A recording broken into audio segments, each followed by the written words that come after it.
Hello, everyone, and welcome once again to Weekly Market Updates. And this is Geoff Pine coming to you live from Tasmania in Australia. I'm going to be joined very shortly by Alexis, who's in Singapore, by Chloe, who's in London or just outside of London. Potentially, we'll be joined by Julian from New Zealand. Ainslie from Australia, who's going to talk us through gold, Lloyd from Singapore, myself, and we're going to be all over the world as we normally are. Welcome aboard. It's wonderful to have you with us. The boss man, Paul, is taking a well-earned break this day, but would normally be with you at this time. And let's get into it, shall we, and see who's in the room. We do have Alexis in the room. We're going to her very, very shortly. We've also got Chloe in the room. She'll be taking us through all things trend. And as we know, trends go on. I'll let her say it when she gets here. And we should have a wonderful time. We're going live all out over the place, YouTube, Facebook, Twitter, I believe, and any other one of those things that may come along. And deem themselves social media, and gee, they just keep on popping up, don't they? Telegram. I just don't know where to look these days. It's incredible. Okay, so we've got Alexis in, and she's seeking some power, so I will make her a co-host, and then she can have a chat to me. Good evening, Alexis. How you doing? Hi, Geoff. Good evening, everybody. Hi. Are you well? Great. Yes, all good. Yeah? Yes. How's lockdown treating you? I haven't spoken to you for ages. Yeah, it's good. Not too bad. Is the restaurant affected too much, or It is. It was affected a little bit, but I think they recently opened up, so not too bad. At least we still do get. It's still running with a lot of restrictions, but it's still running okay, so it's not that bad. Yeah, certainly a different world in which we live. Yes. Yes, very much so. Well, tell me, what is happening in the wonderful world of fundamentals that we should be aware of this week? Well, I'm just going to flash an article which I think this year being election year. Let me just pull the screen. So this is something that I was looking at, and I just thought it was interesting to take a look at some of the stuff that comes out on election year, depending on which party gets the seat. So this is a bit of historical data where it says the US dollar tends to perform well in election years. Well, I mean, I think the first part of the year, compounded by the COVID situation, we did have a really, really strong dollar. But now the current sentiment on the dollar is very bearish. There's a lot of people saying that the dollar run has ended, and we're looking to a weak dollar because of the immense amount of money they've been printing out. So it really is kind of curious, just to see how whether or not this statistics hold up. But I kind of doubt so, because I don't think. I mean, the dollar did gain some strength. I think, on the previous week especially, but I think it's gone. It actually has gone. Let me just see the charts. It actually has, I think, sharply retraced last week. So that was interesting to watch. Let me just take a look at the euro dollar here. Loading the. Okay. I thought I had this chart open. All right, there you go. All right, so I am still looking at the euro dollar for opportunities, with the stuff in mind regarding we're looking for. I mean, I'm of two minds at this, because I think structurally or technically it's getting a bit interesting. So if on a daily time frame, the last 2 days of last week, we literally had two very nice low test bars that appears, and together with this channel. So I would like to think that this retracement in the euro dollar, or the so-called strengthening of the US dollar, it might be in a retracement phase. So I am still looking for long opportunities as of now. But funnily enough, there was an article that came out on the Financial Times, there was that says that Lagarde is trying to talk down the euro, or that there is some worries that the euro is too high. So it kind of makes me wonder, which sentiment will be stronger? Will this weak euro sentiment, or the potential idea that the central bank is feeling that the euro is too high, will this sentiment kind of so-called outweigh the other sentiment of the weak US dollar?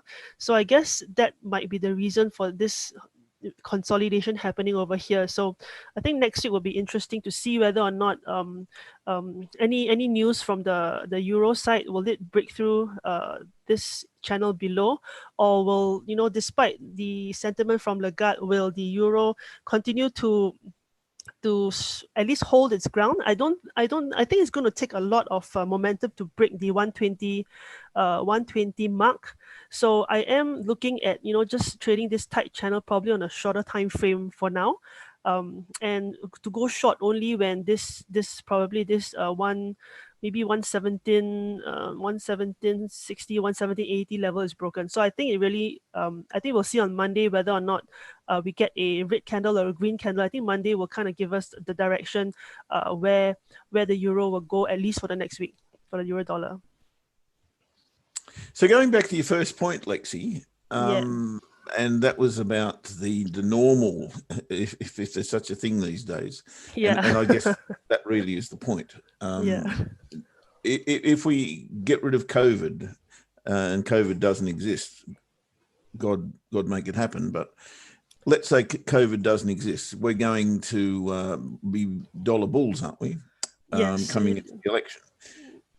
So yeah, I mean, that's why the way you're going with the euro dollar, it looks like you've accepted the fact that COVID is just too much for the dollar to bear at this point. Is that right?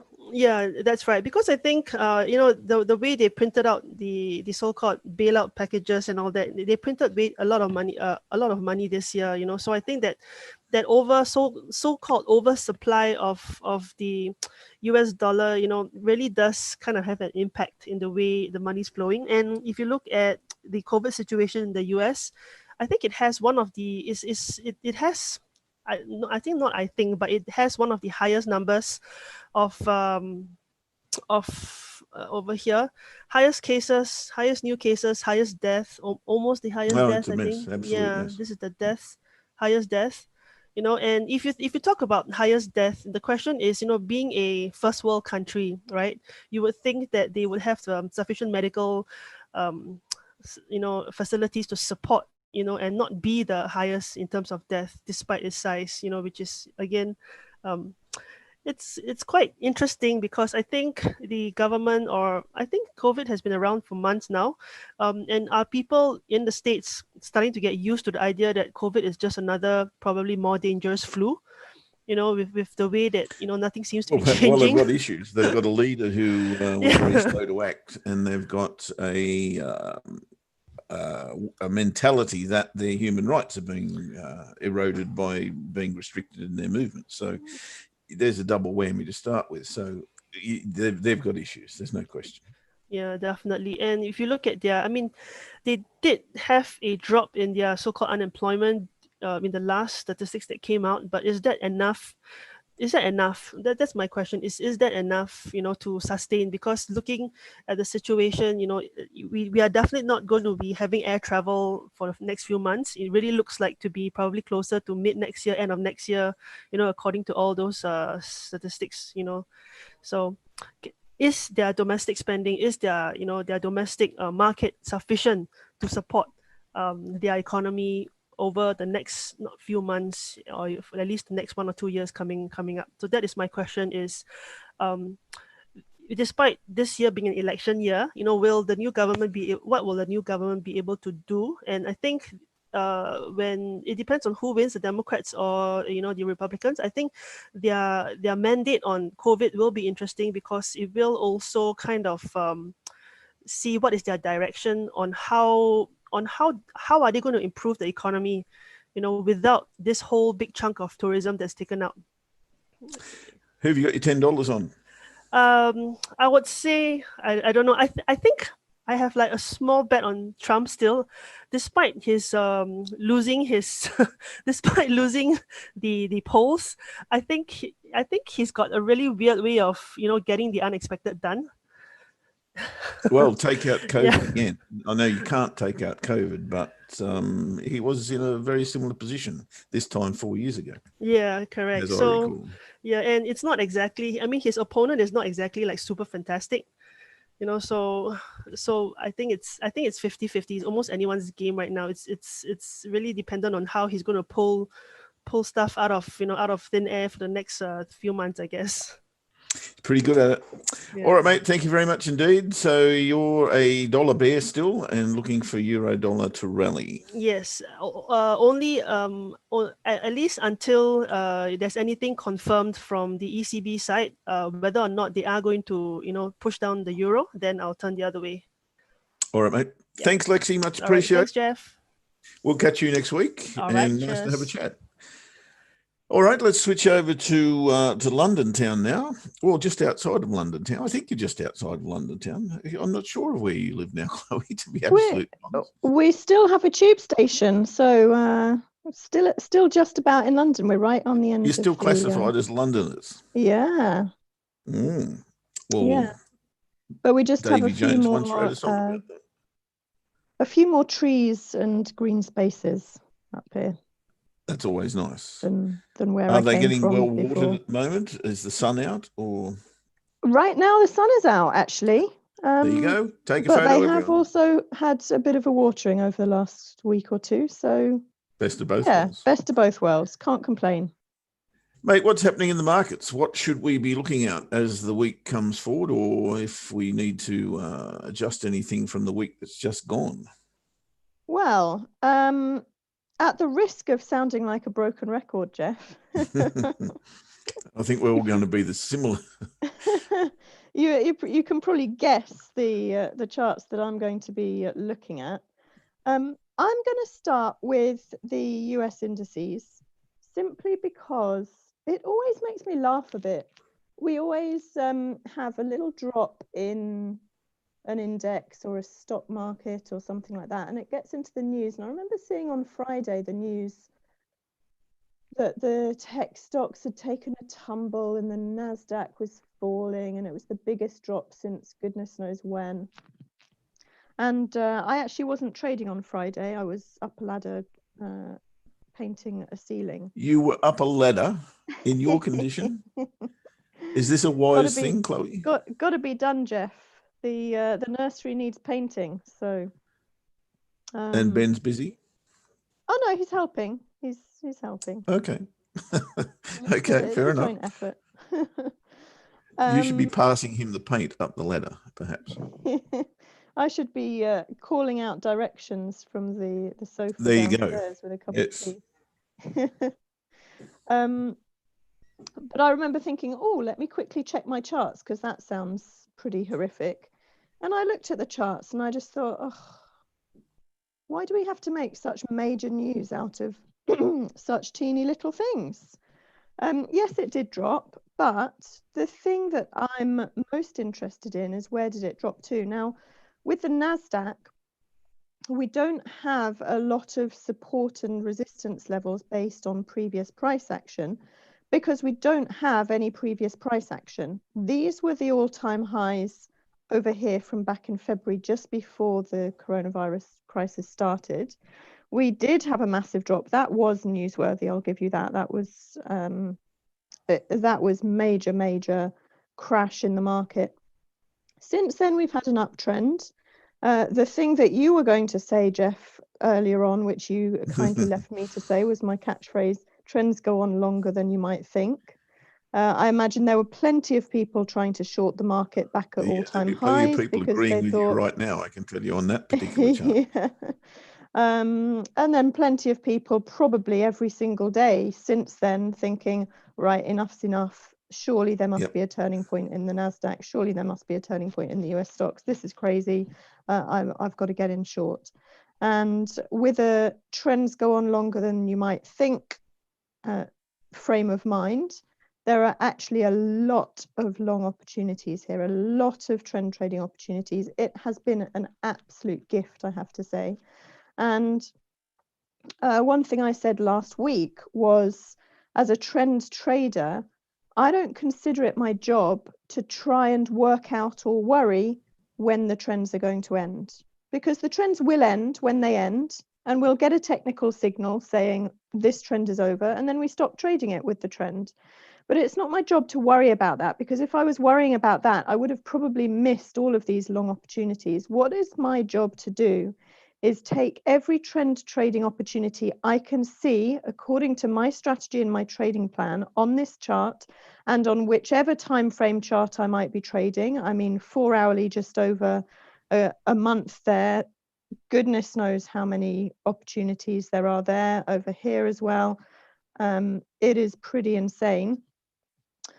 So my job is to take all of those trades, make sure those trades are safe, i.e. whichever strategy to make those trades safe is written into my trade plan, my trading strategy, whether that is to scale out at a 1-to-1 and move stop to break even, or whether it is to any number of ways to make a trade safe. Whether it is simply to trade your strategy, take profits, and have those profits cover the next entry that you want to take, and just keep taking those trades. At the end of the day, there will be a trade that loses, there will be a trade that loses money, but if you've made money throughout all of this trend here, then that last trend at the end doesn't matter. So yes, it's possible that people trading with the trend, especially on the lower time frames perhaps, could have lost money here on Friday. But what's interesting to me is there are no levels of support, or there are no major levels of support and resistance up here according to price, because price has only ever been up here for the last couple of weeks. But there is a level, and that level is this previous high here, which was retested just over here. Price bounced from there and then spent the next couple of weeks in a very strong bull run. Price has dropped pretty much, apart from this, you know, there is a bit of a spike down through, but price has dropped down to this level and found support at that level. We can see that from this spiky low test bar that has formed. So anyone trading in the direction of the trend and looking specifically for levels to trade from could quite reasonably be looking around this level for a potential opportunity to take another long in the market, because there's been a drop, but there is no downtrend here. This is still an uptrend. It's still a higher low from this previous low here. Until I see a downtrend, I'm just going to continue trading long. So I'm not saying that there's a strategy entry for me here. I have to wait a little bit to see how it plays out. But all of the panic of the end of last week about the tech stocks taking a tumble, and finally, everything the news was saying, quite frankly, until I see a continuation of this downwards move, which hasn't happened yet, then I'll still be looking for long opportunities. And it could be that over the weekend, the market's had time to have a think and think, actually, yeah, we really are too high up here. Let's continue the panic and continue the sell-off, and perhaps price will come down and form lower lows, and this trend will be over. But until that actually happens, I'm going to be continuing to look for long opportunities. The same goes for the S&P. Where has this... Chloe, if I could just butt in, and yeah. Sorry, question without notice as well. March till September. Yeah. And moving so reliably and, let's say, dramatically, given the circumstances. And I know you're not considering the circumstances, but is this unusual? I mean, I know trends go on longer than we think, but yes, what is this? It's March, April, May, June, July. Hang on, I've got my fingers out here. August, 7 months, right? I would say no, it's not unusual for the US stocks, no, because Over here, we've got August to February. August 2019 up to February was a pretty long bull run. Previously over here, we've got not quite as long, but December up to May.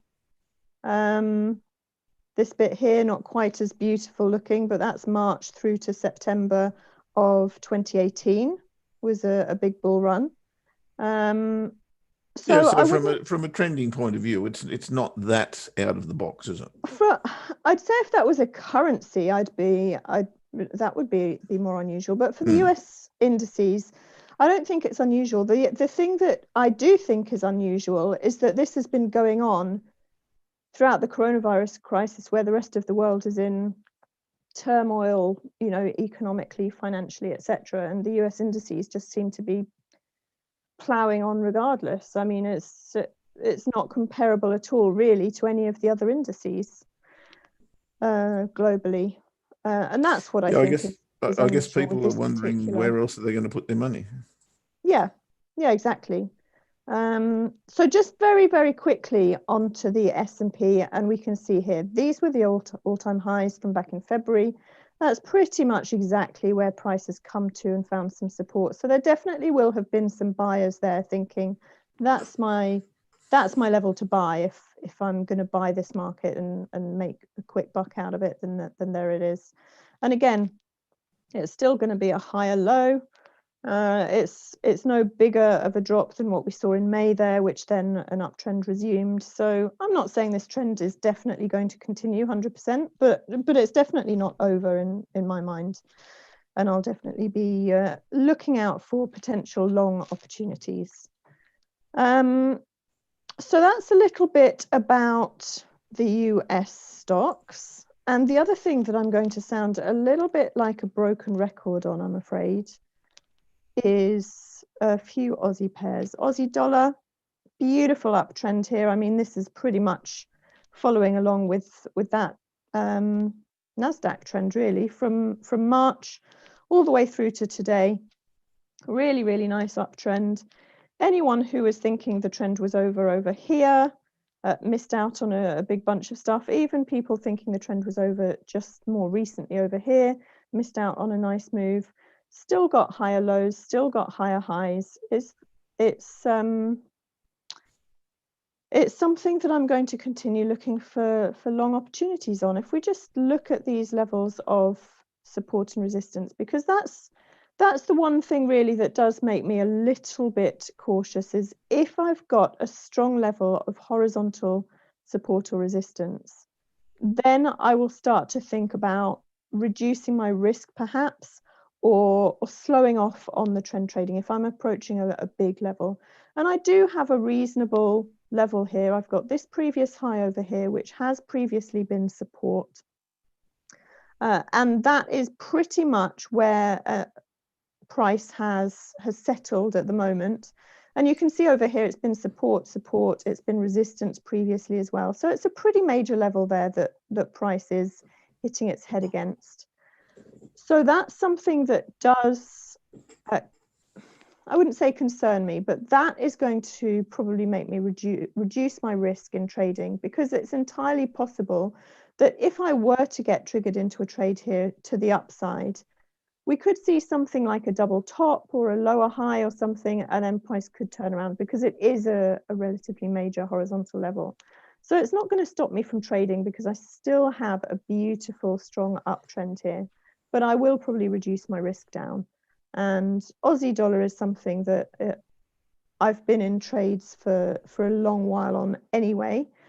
And it's just a case of making sure those trades are safe, which they absolutely are. They're all majorly scaled out of, and stop losses moved and things like that. So I don't have any risk worries on any of those trades. And it's just a case of gradually scaling back in where there are opportunities and making the most of it. And if this trend ends, it's not my job to really worry about that, because I've already made money out of the trend. But what I do know is I won't make any more money out of this trend unless I trade it. So that's Aussie dollar. Aussie Kiwi, I really like the level that price is at on Aussie Kiwi at the moment. That is also a pretty strong level. It was really strong resistance, basically all the way through. Whenever it was hit in 2019, it was strong resistance. It's been support in 2018 and 2017. So that level there that price has relatively recently broken through and now come back to retest in a major way.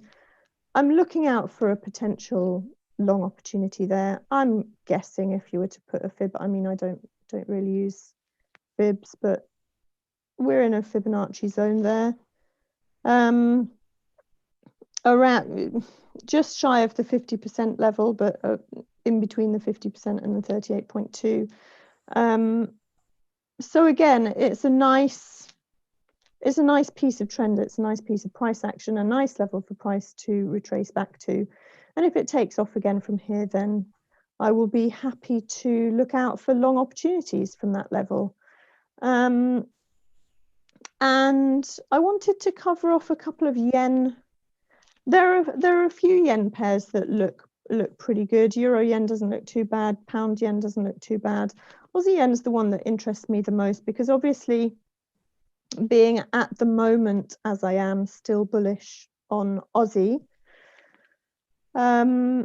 Plus, we've got this fairly major horizontal level of resistance that price was held up really for quite some time, all the way back from May, all the way through till the very end of August. We were held up by this level. We broke through that level last week or just the week before last. And price has now come down. It hasn't quite retested that level, but it certainly has shown us now a higher high where we were struggling to make higher highs previously. So that now is trend. If a higher low forms at this point, then that will be a continuation potentially of the trend. And it's a nice level for price to be at. The next major horizontal level that could get in the way of price is just up here where we've got support and resistance. Yes, there is a little bit of mess around here, but there isn't really a major level around here that I can say that is going to stop me from trading. So disregarding the little bit of chatter in here, the next major level is quite a way up. So if we do get a bounce at this level, potentially there could be a nice reward to risk trade up to the next level up there. So that's another Aussie pair that I am keen to have a look at. I mentioned pound yen. Pound yen is fairly similar. And if we just have a look at, I'm going to flick onto the weekly actually for this, just to show you the horizontal level on the weekly time frame that price has recently broken through. So we've gone from, I like to call it my roadmap. I put the horizontal levels on and really trade between the levels. So my roadmap for here is we've just broken through this level, and I'm looking for the next major level that price could therefore be headed towards, which is up here at the top, the 145-ish level. And so price could potentially move between those two levels, in which case, yes, there is a more minor level just here. We can see some support over here, some resistance as well. But really, in terms of my roadmap, I'm looking for this level here to give me a bit of a bounce pad to trade long up to that next level. So pound yen is something else that I'm looking at as well. And again, in terms of trend, we've got higher lows, we've got higher highs. We saw how this level was resistance here, kind of in a similar fashion to Aussie yen, in fact, where we had this high, then we had a whole heap of bars that were just really struggling to get through this level, but now it's broken. And now that it's broken, I'm really ideally looking for price to get up to that next level, not necessarily all in one run. And obviously I'll be scaling out as and where necessary on the way, according to the strategy rules, but that is something else that I'm bullish on as well.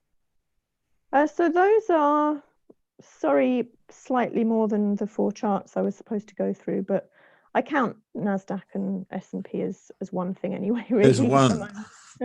Actually, if you look at all the charts that you are following in just from this very session that you've spoken about, they all seem to have turned the corner or bottomed out on pretty much the same day, and are all trending to the same direction. Interesting.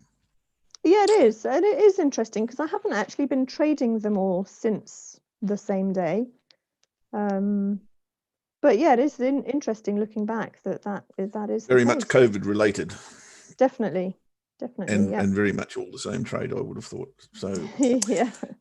keep on keeping on. And you're continuing to look to buy the dips on all of them, all the Aussies, the versus the dollar, the Kiwi, the yen, and pound yen also.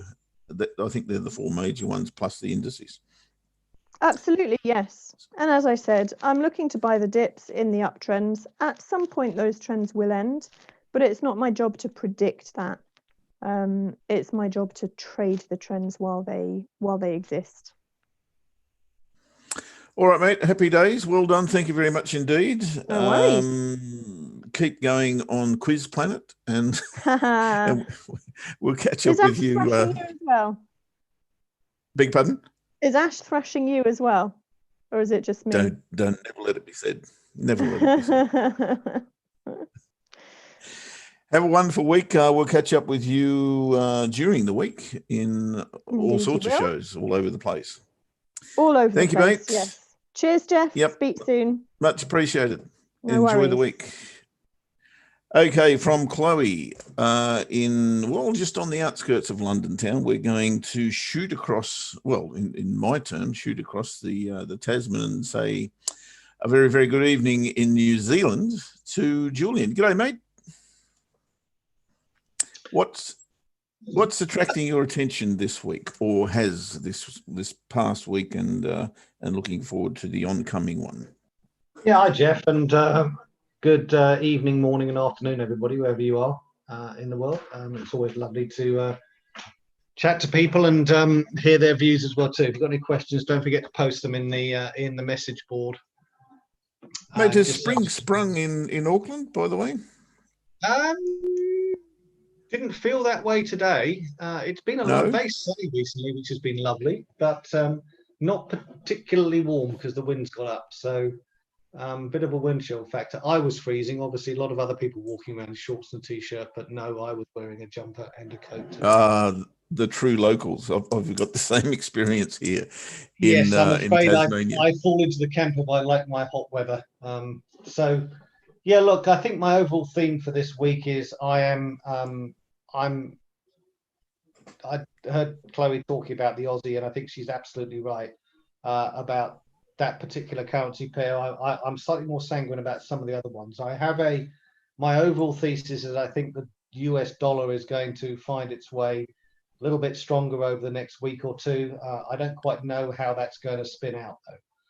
So it's like the little engine going up the hill, isn't it? Think I can. Yeah, exactly. I think the the commitment of traders is showing you that there's substantial short positions across a lot of the currencies.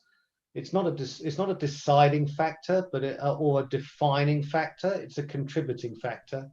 So that sets the market up. That doesn't necessarily create a US dollar bullish position or a short anything else position. However, that having been said, I remain fairly convinced that we're going to have a turn in the stock markets here. Certainly the best case we're going to get out of stock markets is a flat line between now and the end of September. I suspect it's going to be something slightly different. So that sell-off may well lead to a bit of US dollar strength. I'm not, again, in the old days we used to know why. Now I'm not so clear about that. It just seems to be the current correlation pattern that we're seeing. And so that's my thematic view. We're entering a very, I don't know if Ainslie's coming, I know she'll talk about gold and about how right now it's a very bullish time for gold. Again, the track record for September and gold is pretty strong. However, the caveat on that is you need to actually have a buy signal before you go long. You can't just go willy-nilly long. It's fine if you do, but then you have to risk manage yourself a little bit more effectively than actually getting a buy signal which will give you some clear risk management. So that's my sort of theme. So stocks down a little bit, US dollar up a little bit. I'm not sure when, sometime this week. We may well have a bounce here in some of these currencies. So look out for things like lower highs. To Chloe's point, if the trend is going to reverse, it'll reverse off a lower high. And we just need to be aware of that. You know, the Aussie trades some of the best of the lot, to be honest with you. And subsequent to that, also on some of those crosses as well. And I'm also quite bearish on euro sterling and looking for a sell point in euro sterling, preferably around the 89.40, 89.50 area. If I could get up that far, it would be great. If we don't make it that far, then I'll be forced to sell a lot lower levels, which hopefully won't be a lot lower in the course of things. It'll be just the right level for me. So yeah, I'm overall negative tone to the euro sterling, and that's I think thematically where I'm at. I don't think I've got anything else I need to add there, actually. Happy to take any questions that people have.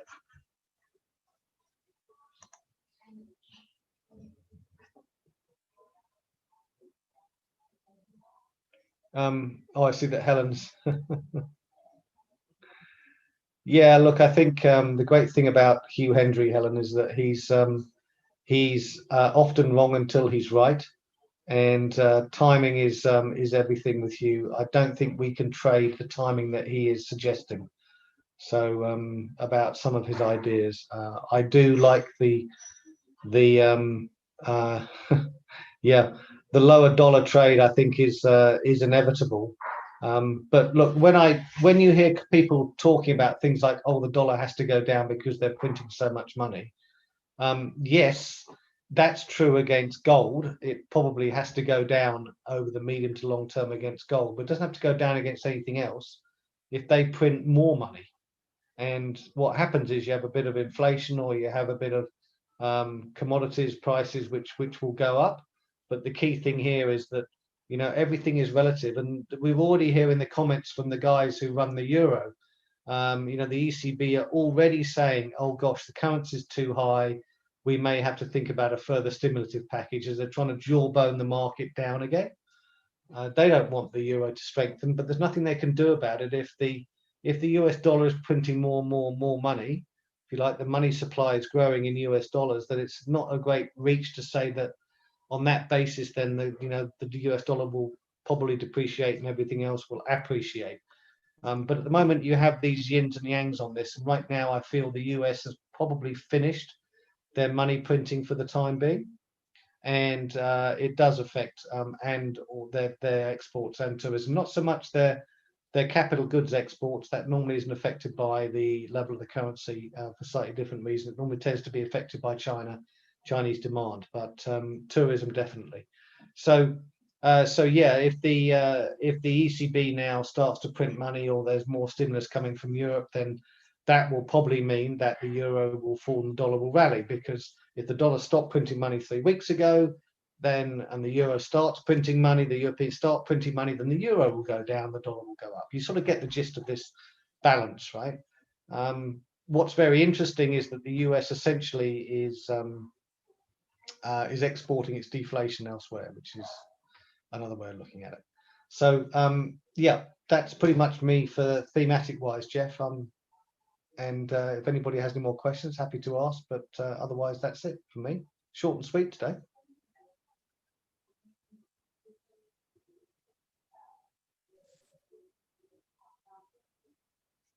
I understand, short and sweet. How are you, Jules? I'm very good, thank you. Geoff has clearly taken a comfort break. Now I was going to go on for about 20 minutes or so. I think I must have surprised him. I think I just thought I'd jump in there. No, So, actually, I had my microphone turned off. Oh, Jeffy. For which That I do doesn't humbly help. apologise. And I did have a question for you, Jules, if you're happy to hang around. And g'day, A, sorry. Hi, Jeffy. How you doing, mate? Good. Oh, well, I Hanging put in in there? inverted commas. Moving house. Yeah, Moving. there's two I'm on a stressful things. pump. And two of the It most is. Hang on a stressful second. things. Before we It's get one- into this, right, Ainsley's been giving us the old, it's awful at the moment, I'm living out of a hotel. What she hasn't done is tell you which hotel, and the fact that she's been waited on hand and foot. What she's actually really worried about is having to move back into her house again, because she's going to have to start doing everything herself again. So I'm sort of buying this, Ainsley, but not really. Okay, what I've been doing for the last week and a bit is I had to get out of the place I was in. It was after a fairly unpleasant marriage breakup, as most of you know. I went into this place, and I had to be out by the 1st of September, which then suddenly became 31st of August, and we were out a couple of days beforehand, and then I had nowhere to go. And we'd been looking for a lot of places, and everybody's saying, oh, it's a renter's market, it's a renter's market. Well, let me tell you, I missed out on 4 places, and it was hard. And I don't know that, I think there was a lot of stereotyping came into it, but I now became a single mother with 2 kids at private school with a dog, and not a lot of people wanted to talk to me all of a sudden, until I starting to show them my trading results, which leverage. Now, what actually got me into the property that I was able to nab during the week was, and God help me, I owned a real estate office in Sydney for 13 years, a Ray White franchise, and the agent that actually showed me the property last Saturday lives at West Pennant Hills. My office was at Pennant Hills. She remembered my office. She remembered me. And her colleague was very interested in learning to trade gold. There you go. There you go. You just They never also know, do said you? that you never know. And then they said, so you've got a dog? And I said, yes. And they said, well, where are you staying at the moment if you had to move out? And I said, I'm at the Intercontinental in Double Bay in Sydney. Of course you are. And they said, Where a dog with stay. your dog?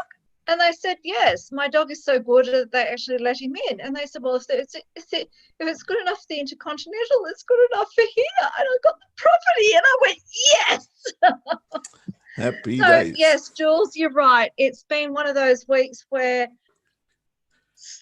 and let me tell you, we've had a couple of hiccups. You know, I had Ariana do something. She threw up the other night, but she didn't just throw up the other night at the Intercontinental when she threw up into her school bag.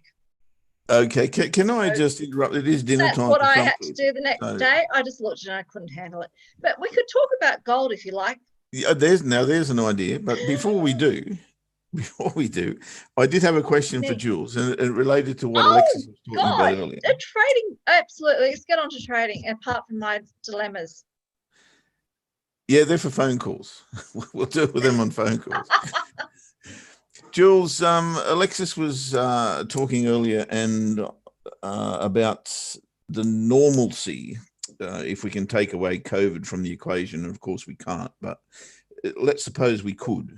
And as we move towards an election in the US, we would be normally, without COVID, in a bullish US dollar mode, would we not?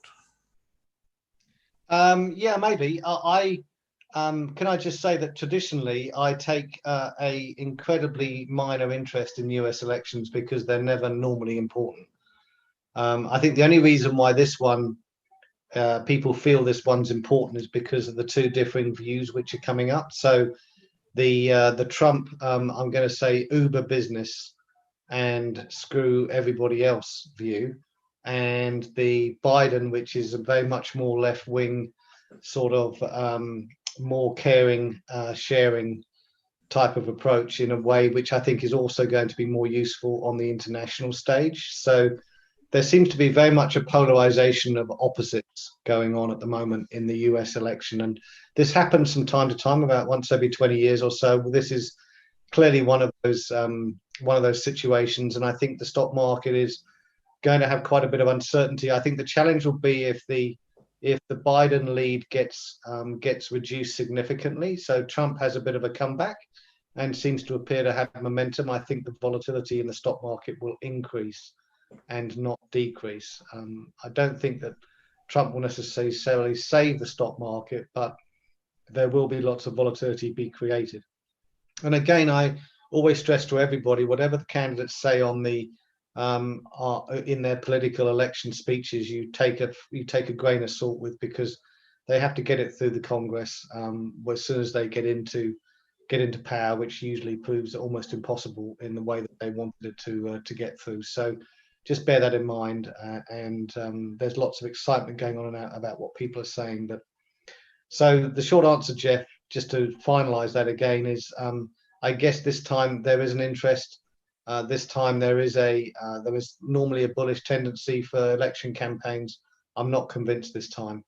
I don't think anybody wants the stock market to be falling through October, but it may well be the case. I don't know. October's a very long way away. I just know for September, I'm not particularly bullish on the stock market through September, and maybe first week in October I'll look at it again as being a possibly bullish scenario. And then the question is how that unfolds, right? So, because I'm not very positive on stocks doesn't mean they're going to go down. They just might not go up. Interesting, and I'm very interested in now the US election, mainly because of conversation I had today with my son, and that reminds me, by the way, happy Father's Day, mate, and everyone in the room who is blessed with being one of those things. That's a Thank dad. you, Geoff. I appreciate that. I hope you're having a lovely day, and you're being spoilt by your kids. That would be very, very nice. And I'll let you go in a second, Julian, so you can continue with that. Yeah, I wish. Oh, okay. Got it. There are actually a couple of questions come in. Do you mind if I have a go at a couple of questions, Geoff? Go ahead. Well? So, Dominic, the short answer for my buys in the S&P is research. Do the work and get the research. It's I've been trading a few years now, and I look at definitely a correlation between certain trading days of the year and the performance in certain markets. Can't tell you why things go up or go down on particular days. They just seem to do it consistently year after year. And actually, I think that's the only one outstanding, I believe. So hopefully that answers that question. Okay, any more questions? You need to fire them in pretty quickly because Jules will be going. Now, I've got a funny feeling I wasn't sharing my screen through all of that, which is a little bit weird. Dead right. You were, but then that's okay, Geoff. We were just happy chatting, so we didn't need to have a screen as a background. That's right, especially when I'm talking about me getting a property to live in. Important things. Sorry? I missed that. I said important things. It is, Ainslie, because you in a relaxed frame of mind have much better trading analysis that goes on, right? So you spend more time on it. So we're all very keen on you getting into your property and getting back to the trading again. Yes, you're absolutely right. No fixed address is not a good thing. It's amusing for a week. It's amusing for a week. Starting to move into the second week, that is not amusing. And whilst we were hanging out the Intercontinental and having a lot of fun, yes, Helen, we do have a place. We've moved in. I'm camping in inverted commas, which means we have pump-up mattresses until the removalists move my stuff from out of storage in here tomorrow. So for anybody that's been wondering why I've been AWOL, I have had no internet, no computer, and no nothing. In fact, tonight I'm hotspotting my phone to be able to join you on Skype. So thank God you've got a computer, Geoff. Potentially the biggest segue we have ever had into talking about gold. Yes. And Jules, if you are done and answered with all the questions that were before you, thank you so much for sharing part of your Father's Day with us. Thank you. And I will just say that whatever Ainslie's going to say about gold, I think I'm going to agree with her. Well, if you're still around, then you can do that. But otherwise, if you choose to go, then happy days. Righto, what is it all about, eh? Okay. What are we doing? All right. So I have picked a really, really good week to be AWOL from the charts.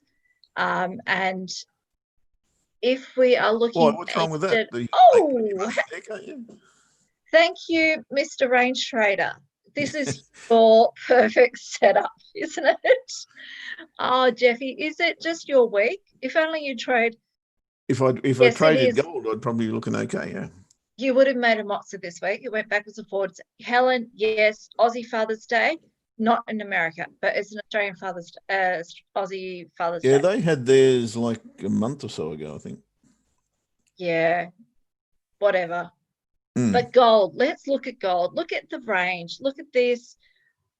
Lower high, a higher low, and then a lower low, and then a higher high, and then it's just, I love this. Do you know why I love this? It's because one, it's a long way away from our EMAs, and it's scrunching up. And when we have consolidation like this, I just love this, because what happens with gold after it has a good long tightening coil of the spring on gold and it just goes sideways is it pops.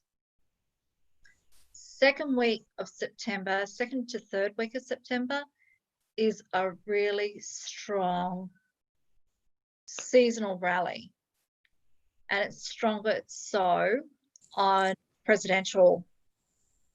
No, you can't trade this. This is a million paper cuts at the moment.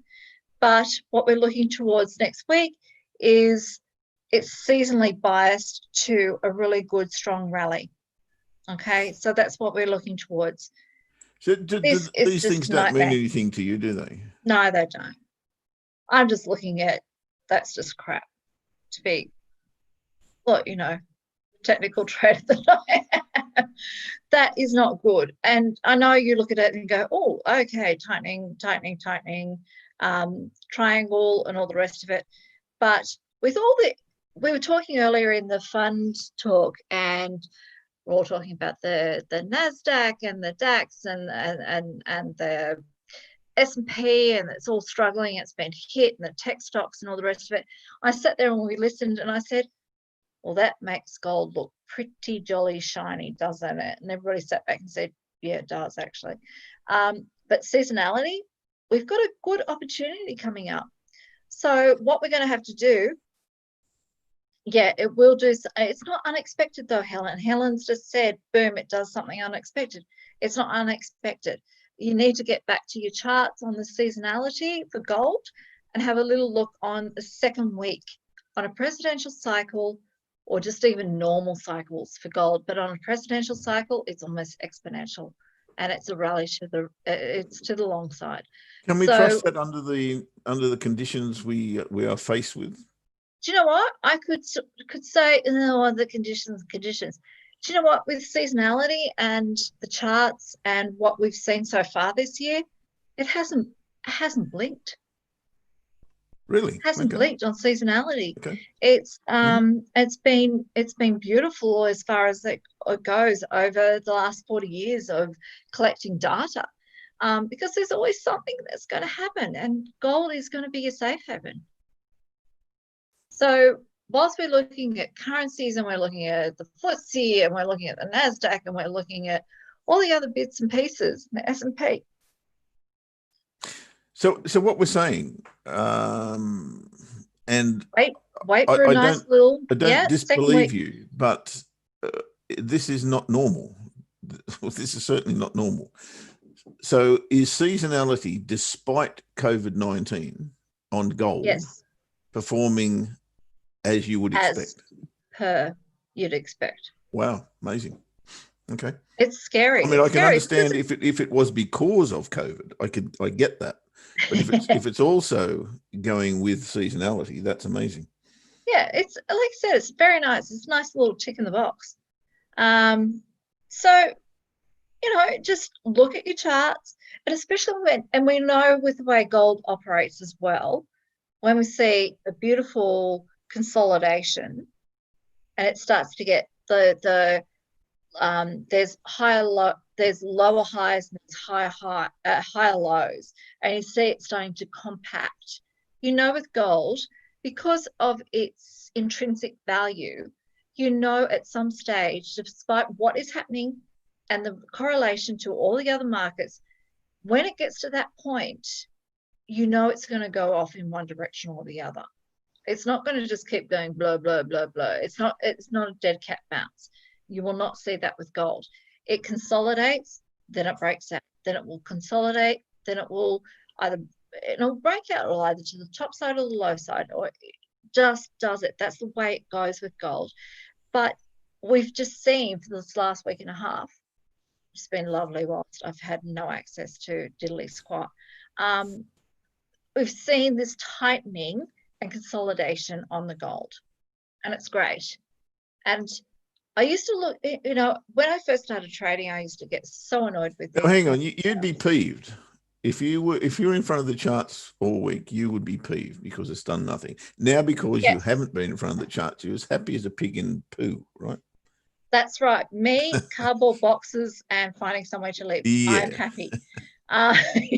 Let's get the priorities right. But yeah, that would have driven me nuts. This setup, I'm sure, would have actually been your heyday. And I tell you, when I get to Tasmania, we're going to sit in front of charts, Geoff, and have a really nice couple of bottles of whatever, and I'm going to show you gold, and you're going to show me how to trade. Okay, there's a fair swap. There's a fair swap, right? So we're looking at this, and it's going sideways. And love gold because you listen to everything that's happening on. Oh, this is going to go to, Jules was talking about euro pound going to 65, and then it was, this is going to here, and this is, and this currency is going to go there, and what are the unemployment rates? And the unemployment rates are, and I brought this up in the meeting before, they're slightly manipulated, especially in Australia, because, with JobKeeper is really masking the true unemployment. Yeah, absolutely. I mean, JobKeeper, like everything else at the moment, is unsustainable long term. Yeah, it just can't unsustainable, be done. completely, absolutely. And it's just, but we're trying to do what and I think for a lot of the governments, and this is where you sort of say, well, they don't know what's coming tomorrow. They really have no idea what's coming tomorrow. And if the numbers are this, the health advisors are saying, well, you can't do this, that, and the next thing. Victoria have just been told that they're still in lockdown until the middle of October. It's not lifting in 2 weeks' time. And then you've got these silly idiots going out and having an anti-lockdown protest because their civil liberties are being, annihilated. It's just like, nobody cares. Just sit down, suck it up. Then we'll all be out of this a lot faster. You can't keep doing these kind of things. That's my personal opinion. I don't know. The pregnant lady arrested, don't even talk to me about that. There's only one thing that takes us out of this, and that's a vaccine. That's the only thing that takes us out of this. That's the only thing?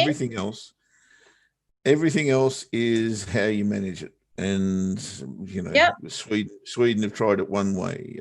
New Zealand have tried it one way. Australia's tried it a different way. America hasn't. Right. Well, hang on. America's starting to catch up. There's actually a virus. I think they've worked out there is actually a pandemic going on in the world. Oh, good Lord. So I don't think anybody's been proven correct at this point in time. No. But protesting about your civil liberties? Well, that's America all over. Yeah. Sorry, we're not American. There are no personal, in my opinion, it's the greater good that has to be looked after in this situation. And if that means that we all have to just wear it for a little bit, then that's what we have to do. We have to wear it for a little bit until we get through and let the experts get on with what they've got to do. All right. I'm not sure there is a. Bring it back to the gold chart. Get to the gold charts, yes. Or do we need to go to the oil chart? Let's have a look at the oil chart because they took a dump. Oh, you need XTI. XTI, darling. Right. Okay. Let me see if I can find XTI for you. XTI, and not I'm sure WTI. I can. Now, actually, I'm going to bring WTI up because I've never seen a chart like this in my entire life. Look at that. How can anything be so uniform? I don't like that chart. No, tell me, how can anything be so uniform? You need to get back to you're doing. Oh, look, That is going from the bottom of that low. Guess who was buying down there? Guess who was buying when all of a sudden the biggest consumer of oil in Mactoum or whomever, I don't know. China. So China was down there. China was down there buying oil like you won't believe and stockpiling it. So for years and years and years, they've been absolutely nailed with buying oil at ridiculous levels. They see it down there, and look what was happening. They were stockpiling the whole way up. They've been buying it. But now they've actually got quite on that chart. It looks like oil. they've been buying it in exact amounts. It's just they're very uniform. You can't complain about. I can't believe that chart. It doesn't make any sense to me at all. It does. It does when you say, hello, China's had the opportunity to buy oil at that level for so long after being screwed for so long at higher prices because they are the biggest consumer of oil. Right. Don't think that. I'll give you the let's chart get that you back want to down look to at. a normal chart. Hello. And have There you you got go. an extra? Yeah. Yeah, I'm just doing a comparison for you. Don't. Yeah. So if you go back down. Keep your inflatable mattress. Okay. My inflatable mattress is very comfy, by the way. I'm sure it is. So last week, the end of last week, if you drop down to can we go down a 4-hourly chart, because that all didn't happen in an hour. So it was after non-farm payrolls. There we go. Hello. Oil took a real nosedive. Yeah, like that. There we go, Jeffy. Look at that. So we had non-farm payrolls. We had a bit of a spit, and then oil is just gone. Hang on 2 ticks. We're not looking good here at all. And it's had, 12 hours of didn't really like it at all. It's when you look at oil on a 4-hourly chart over a week, that's a daily chart, but on a weekly chart, over a week on a 4-hourly chart, it's like, we can do that. Yeah, look at that. Oh, it's all over the shop. That is really hard to trade. Even for you, Mr. Range Trader, I reckon that would actually be looks fairly easy to trade for me. Let's come off the Thank you. top. I'll take my left foot out and put my right foot in.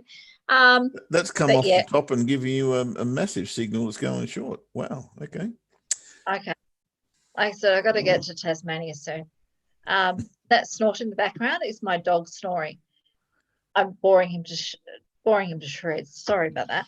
But there was some massive fundamentals on that took that way down.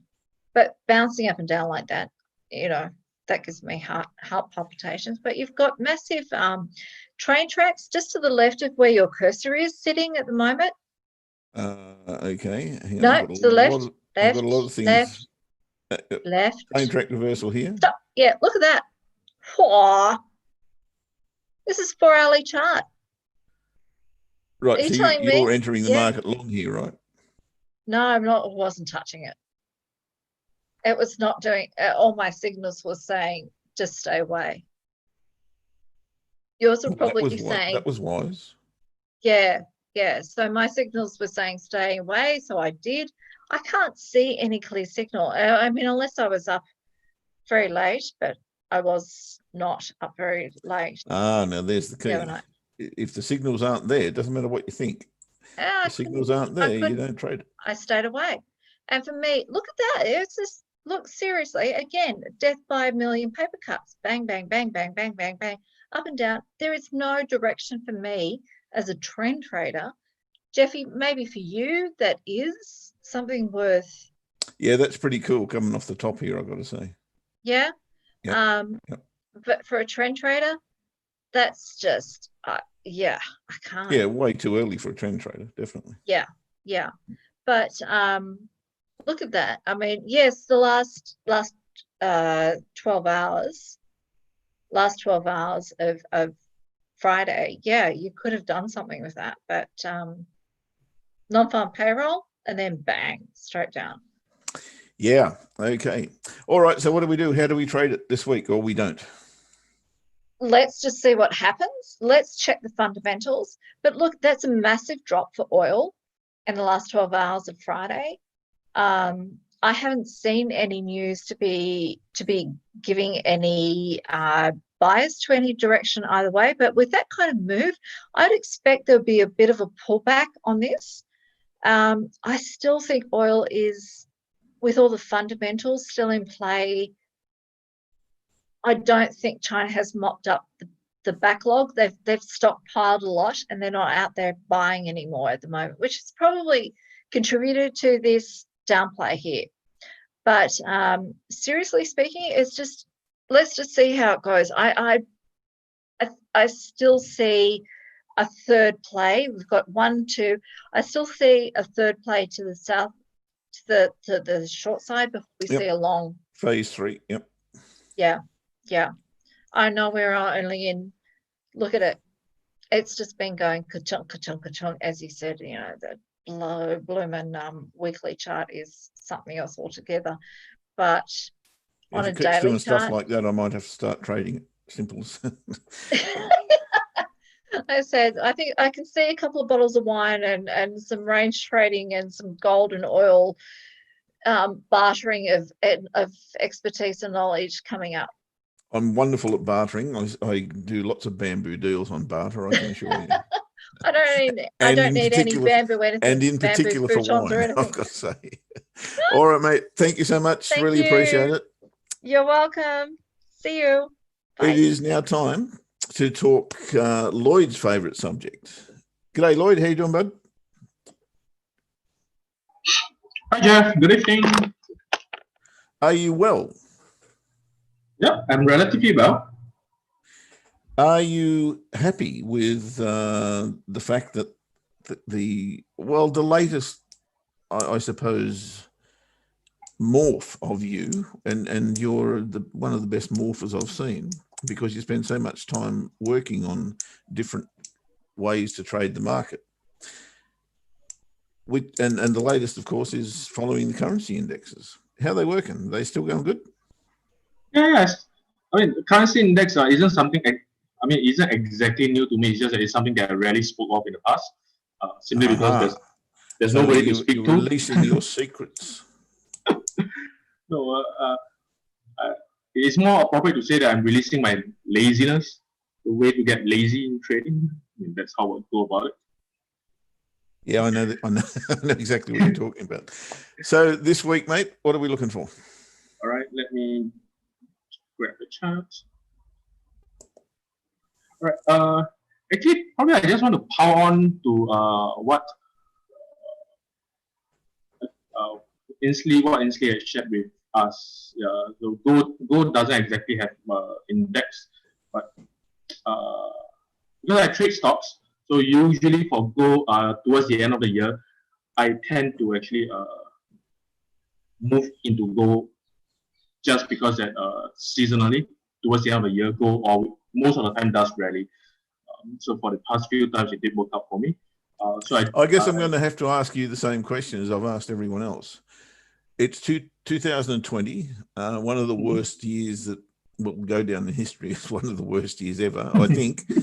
And does everything hold true through this ridiculous period that we're going through?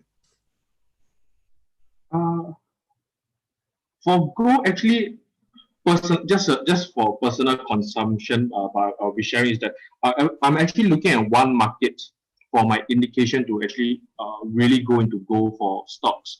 Not exactly the symbol that you see now, XAUUSD, but really gold stocks. The market that I'm looking at is actually India. Yeah, so India is actually having a tough time now. But once India recover, because to me, India is a huge consumption for consumer gold.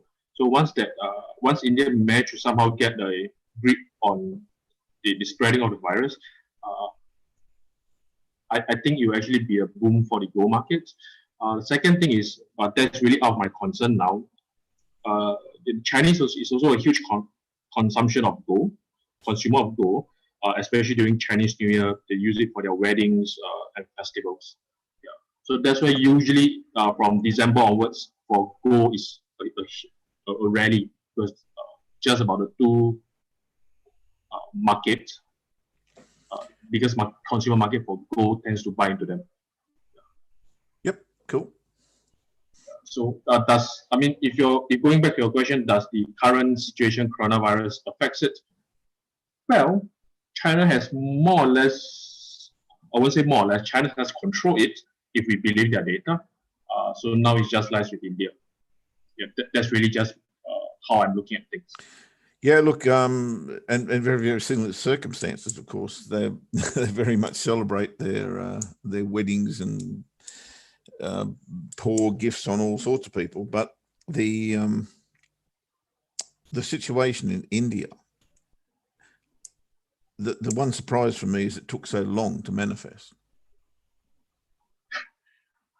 Because it was always going to be one of the worst countries, if not the worst country, in my opinion, because having visited India and toured India, impossible to think that could be controlled in that country. I do agree with you. I mean, right from the start, just between chatting with friends and whatever, is that we were surprised about India's number being quite low at the start of the year. Probably that due to they are not being actively testing. Donald Trump's strategy, the lesser you test, the lesser the number you will be. So now I think it has really, the shit blows up for them once they start some sort of testing and they realize that it's not really a good thing. Yeah. They're being forced to face reality in one way or another. Well, we're all in that same boat, I suppose. Some have got far worse scenarios than others.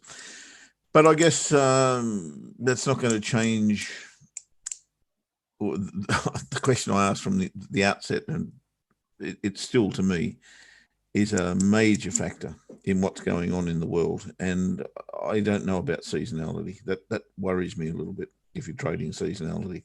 And I know everybody who is in the show today is saying, look, it's not been affected too much. But anyway, let's go on with your stuff, and that will tell us what your thoughts are anyway.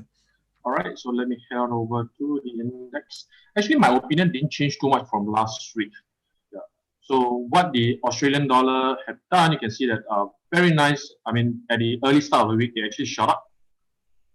Then it came back and retested the level. Yeah.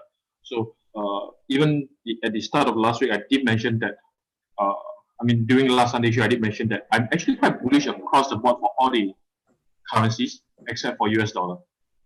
Yeah, but at the same time, because I'm that bullish, that means that I do expect some sort of retracement coming in. Yeah, so I'm okay with the retracement because technically speaking, the Aussie index, it has retraced to a horizontal level. Yeah, so I'm not too fazed by that. Yeah. So in fact, I'm quite happy that I actually retraced back to such a solid horizontal level. Simply speaking, I'm just going to, at Monday, Tuesday, I'm just looking for long buyers. That's about it. Yeah, a lot of that could have been reaction to the RBA statement, I would have thought. I got to admit something. Nowadays, I don't really check the news. I'm just adding a little bit of flavour, mate. It's all good. I'm getting most of my news sources actually from you guys during the Sunday show. and hey, I'm way not anyway an authority on that subject. But I get mine through Ash during the week, so I just pass it on Sundays. I see. So for the CAD index, it has exactly the same movement as Aussie index. You can see that both broke up, retraced the horizontal level. So I'm still pretty bullish about this. Still gonna think that price will reach high up to, I'm gonna revise my level to about $80. Pound, no surprise, hit to 135. In fact, I did sort of a short pound because every time it hits to such a solid horizontal level, round number 135, I would say more than half the time it will actually get some sort of retracement. Yeah. So just at this time round, it retraced back to another solid horizontal level. So I'm going to take a long from here. Now, Euro, which is what I park in the middle. So any currencies that I park in the middle, usually I suspect that they go into a range. So I think Euro is going to go into a tight consolidation. So for range trader, you might want to take note of Euro. That's my humble opinion. Same for Swiss. It's been hugging 110 for a very, very long time. Doesn't seem to really want to go anywhere. Probably waiting for some sort of catalyst. On saying that, Yen is also on a range. Yeah. So last week, I did mention that Yen has come down to a horizontal level. It should bounce up to 95. It did. So same thing, I think between Monday to Wednesday, it will go back up to 95. So we might have a very short-term play up to 95 and then coming back down to 93 again. Kiwi, again, bullish about this pair. So price broke, retested, currently at 67. So I'm still expecting Kiwi to go up to 70. Yeah, so now that's my huge dilemma because I'm rather bullish about all the currencies except for dollar. So it's going to be a bit tough for me as a trend trader. In that sense, really only the major applies that I'm going to short the majors. So unfortunately for last week, wasn't really exactly a happy week for me because DXY also rallied. Yeah, but as long as it didn't broke the horizontal level, in fact, where it rallied up to here, I would still consider it a lower high. Yeah, so I will still be looking for short opportunities down the road. So that being said, dollar CAD, something you all might want, what I can share is that you can see that dollar CAD long-term downtrend, price touch 1.3, retrace up. So on Monday, Tuesday, I'll be actively looking for shorting opportunities for dollar CAD. Same thing for Aussie dollar. Let me see where's Aussie dollar. So Aussie dollar, I'll be looking for long. You can see that long-term uptrend, price broke, retrace. Very, very nice test bar, in fact, we can see over here. Yeah, so that's what I'm looking up. This will be the two main pair I'm looking up for the start of next week. So there you go. All right, mate. Happy days. So it is still bearish the US dollar and bullish most of the Aussie, pound, Kiwi certainly, and CAD as well. Yeah. So the I strongly suspect currencies. Sorry. Next week, I strongly suspect the coming will be a really good week for you, Geoff. Because if so many are strong, that means actually there's a high chance that they will be ranging for all the crosses. Yeah, look, pleased to hear that, mate. I hope it pans out. You know, the funny part about being a range trader is being in front of the charts at the right time. And it's a little bit tricky sometimes because you get the Asia session going nuts. The UK session tends to do nothing and the US session may do a little bit. But then you reverse the situation. It's just tricky sometimes, the timing of trading those ranges. But, yep, look, if we've got ranges, then we're in the game. There's no question about that from my point of view anyway. So I trust that your analysis is correct. And guess what I'm going to do now? Show you exactly what I'm thinking along that range line. So thank you, mate. Much appreciated. We will catch up with you next week and share exactly the same things on the sorry, I'm being a little bit distracted here, on the index analysis all across the board. Okay, let's get off that one. Cheers, mate. What chart am I sharing? Oh, this funny little thing. Let's go to something I want to talk about. Look, I'm a massive bear the euro, guys, apparently, and I've only worked that out because of the ones that I'm chasing this week, and they begin with Euro Swiss, and there's no secret about Euro Swiss. We tried last week, and if you guys were in the show last week, we were very bullish Euro Swissy. Why? Talking about ranges, because we were just thumping, and could not get a break below the monthly pivot, which coincided, of course, with the bottom of our range. The daily chart shows that probably a little bit more succinctly. And you can see there that the monthly pivot just held price up all the month. And finally, on the very last day of the month, it just went kaboom. Did I trade that? No, because as I said, getting in front of the charts at the right time is very, very tricky. And that, of course, happened on a Friday into Monday. And yeah, the two worst days of the week that could possibly be for me. Anyway, what it did do is hit the top of this little shorter time frame range that we're sitting in here. Now you've got to understand that I'm a long-term bull this, and the reason I'm a long-term bull this is because of this range. Well, I'll call it a range. It's kind of a shape that hasn't got a big top to it, I must confess, but the basis for this is this double bottom here, or tweezer bottom that you see that just hasn't failed yet. And we're going back to, of course, the decoupling of the euro to the Swissy in 2015, which confirmed this one here, if you ask me anyway. That's exactly what I saw.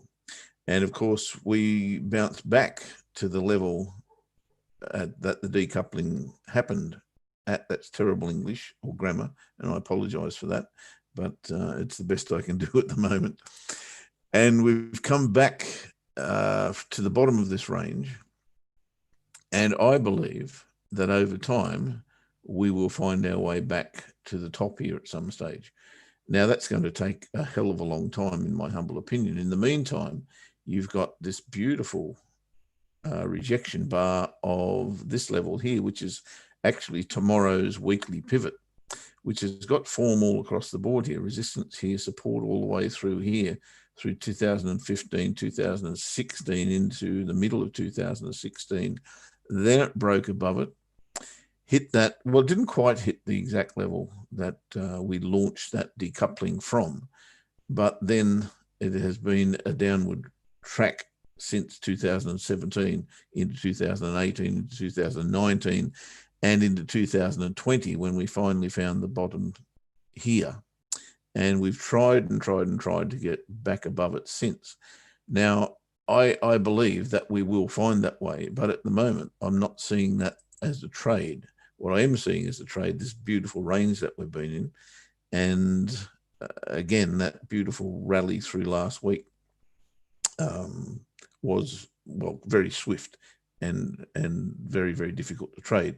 What I now see is a failed, and if I squeeze it up just a little bit and bring this down to tomorrow's weekly pivot, which is what that white line is, I see fail, fail, fail, lower high potential. It's not there yet, but it is in, I'll call it under construction, if you like.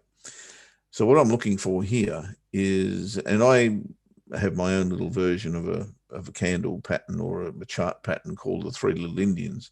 And when I see them failing to break out of a range in sequence, higher high, failed higher high, failed higher high, then I start to get excited, because I have a firm belief that this will break this range to the low side.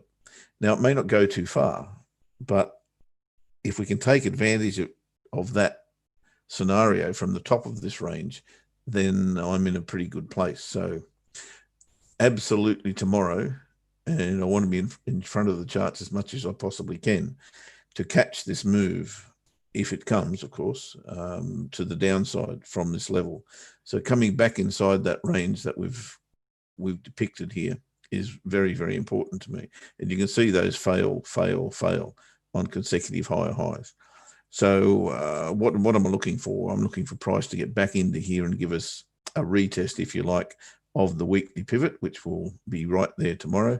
It'll coincide with the top of that tightened range that I've just drawn on the chart, and I will look to trade that short down to here in the first instance, I suppose, because that is the obvious first bounce point. But I believe that this will break through here. That's my belief, and I'll be looking to trade through that level as well. So I'll leave something open. Where will I take profit after that? That's a pretty good question. I'd find another level over here somewhere, and that one looks reasonable. where this support kicked in, and it's been resistance a few times as well. So around about the 106.57 mark, I think, is probably the place where I would like to get out of that. And then that would potentially present us with a higher low in here, and we could look to trade it longer term to the top of that range.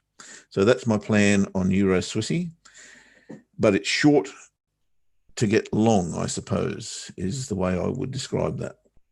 Now I'll just have a look if there's any questions. Very, very difficult to present and look at all of these potential question areas. So just give me a tick to look at that. There's a couple that aren't related to me, and that's all good. On YouTube, guys, I know you've been pouring in the questions there, and I hope that most of them have been answered through the various presenters that we have had on tonight. And it looks to me as though that has been the case. So I don't have any at the moment on Euro Swissy, so let us move on, shall we? I've got 3 more to look at. Now, I'm already in a trade on Euro Pound and have been for, where do we get into this? Here. And then again here. So 1, 2, 3, this will be the 5th week that we've been in this trade.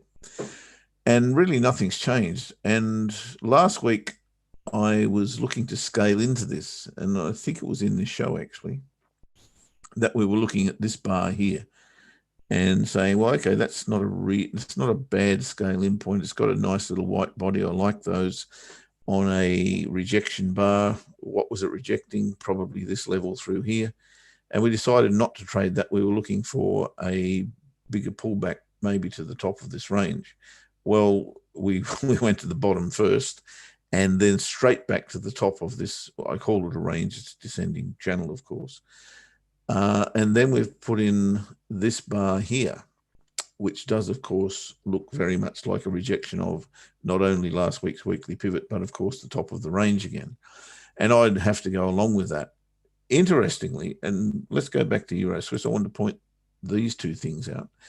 Where the weekly pivot is coincides exactly where price closed on Friday on Euro Swiss. It's exactly the same on Euro Pound. Where price closed on Friday is next week's weekly pivot, which of course is tomorrow. So I don't have to think too hard here. All I'm looking for coming off the top of this descending channel is a lower high. And there you can see the rejection bar. You can see tomorrow's weekly pivot. Daily pivot probably, won't move too far, won't be too far from where we are. So I'd be looking for price to pull back underneath there, maybe take out this low, then retest that area. Give me the lower high that I'm looking for. And I think that's a slam dunk trade at short, in my humble opinion.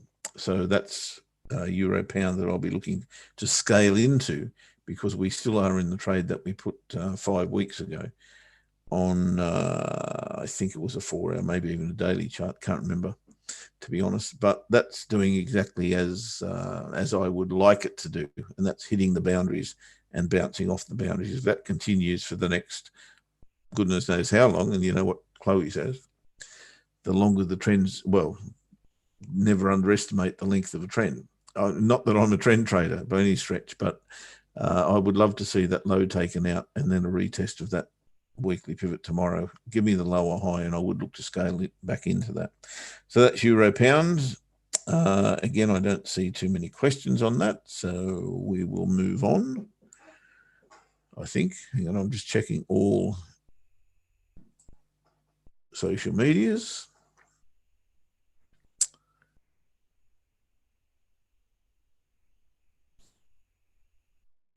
No, we're all good. Okay, moving right along. The third, and that's 2 euro bearish scenarios. I'm talking about probably the same trade in many regards. Euro CAD is another. I might as well go there while we're talking about the euro. So 3 out of 4 of my pairs that I'm watching this week are euro centric, if you like. very, very similar to what I've just shown you on Euro Pound, and that is the descending channel that we've been in. And we are continuing to get, obviously, when we're following the channel, we're getting lower highs and lower lows. Last week was a little bit of a conundrum in that we tried to go to the bottom. We came back to the weekly pivot. You can see how strong the weekly pivot was last week. It just refused to budge. And again, we got a bounce off it, but failed to close below the low, which in and of itself is a little bit of a concern if you're looking to trade short here at the moment. So again, tomorrow's weekly pivot is sitting here, a retest here and a lower high. It's going to get me interested in trading it short again. So we're not in this currently. We have had a little bit of a ride on it, and successfully, and some not so successful, but I'd be happy to get back into this EuroCAD. In fact, I'm sorry that I wasn't still in. We got in here on the last attempt, but I eventually moved my stops to entry, and we got taken out. Can't remember if it was that one or that one, but either one, same story. So I'll be looking to get back into this, and I think this is probably a really strong opportunity to do that. If we get a retest or a test of the weekly pivot, we will do exactly as I'm stating and look for that lower high to trade. Too hard in here right now, and as you know, I'm a range trader by choice. This may turn into that, and if that's the case, then we'll be looking for something a little bit different. But at this point in time, I'm still looking for that lower high, and we'll take it from there. Will the ECB try and do something about euro strength this week? John, that's an excellent question, and many of the fundamental traders that we speak to have indicated that may well be the case, and certainly I've seen that on press and social media. So maybe that's what everyone else thinks. I'm not sure what Christine Lagarde and the ECB think. To be fair, we're kind of preempting what they're going to say. And of course, we do have that upcoming. We also have it on the CAD, I think.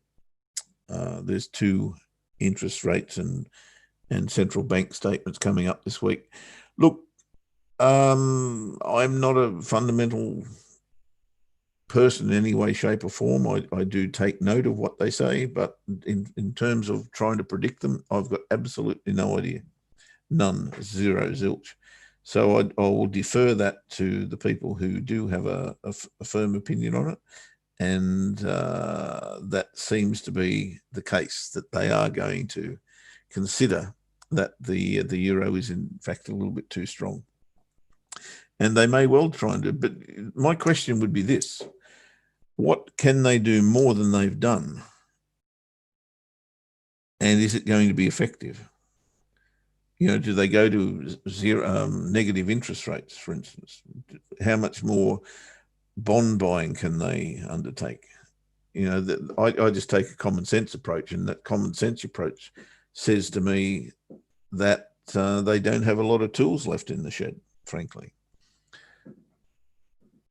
And if they do pull the trigger, then they've got less tools in the shed. So I don't know so much. I don't know so much, frankly. But yeah, I'm absolutely the wrong person to ask about fundamentals, that's for sure. But EuroCAD may well be in the hands of both of those announcements.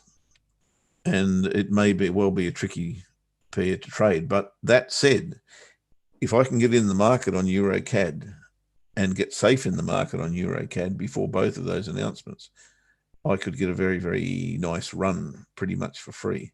And that's what I'll be seeking to do tomorrow. And Tuesday, I don't think there's anything happening till Wednesday or Thursday. So yeah, I'll be early in the week. I'll definitely be trying to trade this pair. And if I can get in there and get safe, then I think it could be a good ride. So that's my approach. The last one I want to talk about today is Pound Aussie. Now, once again, I am in this trade, and I've been in and out of this trade, but mostly out of this trade for the last few weeks. And again, you can see where I'm coming from here, that there's a very defined range here, and we have come back inside it. Fortunately, we're able to pick up the, where do we get in here on this one? We're out of the money at the moment, right? But getting very, very close to it. And we do have a higher low. So I'm reasonably confident that we'd be okay here. I would, if I wasn't in this trade already, be looking for, where's the weekly pivot? Here, a pullback to the weekly pivot, and then potentially giving us a nice rejection bar of that area. And I would be looking to trade that long. And to be fair, as I say, that am I biased because I'm in the trade and a little bit out of the money at the moment? Maybe, but that's exactly what I do see. I see the fact that we've come back into that range. We put in a higher high, higher low, higher high. We're looking for a higher low in here. I'm hoping that's not it, frankly.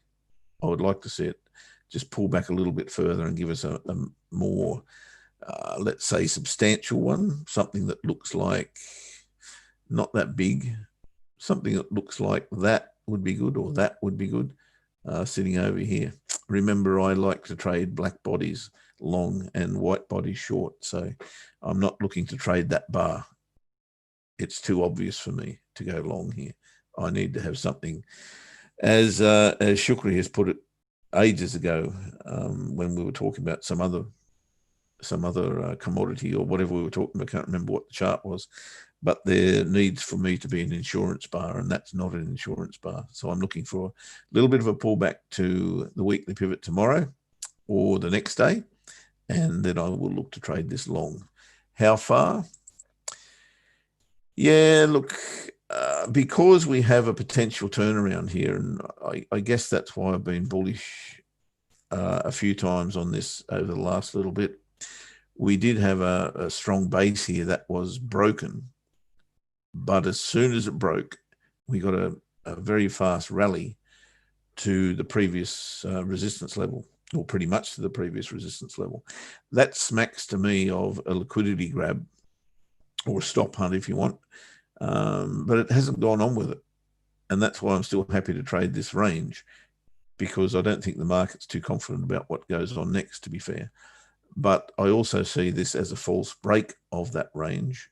And as I say, the higher low here is a perhaps precursor to what comes next. Certainly to the top of the range, I'd like to trade it. But more so, we've got a big reward here if we can actually get into that position. So long here makes perfect sense to me. And you can see the big bounce off the bottom of this ascending channel. So this makes perfect sense to get into the market here and chase a reward of, upward of 1,500, 1,700 pips if we can get in here for cheap. So, 40, 50 pips even, maybe 100 pips. Who cares? It does give us a very, very good shot at making some decent money here. So that's why I'm a little bit on the bullish side, pound Aussie, and let's hope we can find a way in there. Do like this nice bounce off here, retest of that level. Yeah, I'm pretty much bullish pound Aussie as we go into the week. Let's see if it pans out. Let's see if we can get a trade in the market, and as I say, keep something open, because this could go quite some distance, in my humble opinion. Rightio, guys, that's about the show. There's been a whole lot discussed and talked about, as there always is in the Sunday show. Thank you very much to all the presenters. Thank you to those who participated via the questions. I hope we have answered most of them. I know there's probably a few comments in there that we haven't addressed, but I don't know that the questions have gone unanswered. And you've got about 10 seconds to rectify that if you want to put a question in the box. Otherwise, we will call it quits for the week and wish you a prosperous and happy week of trading. And of course, there are many, many shows that you can catch up with all the traders throughout the week. We will no doubt be on YouTube and Facebook, most of the shows actually throughout the week. So hope you can catch up with us during that time. Okay, that's it, guys. There are no more questions, so we will bid you adieu and hope to catch up with you down the track. Have a great week, everyone. Bye bye for now.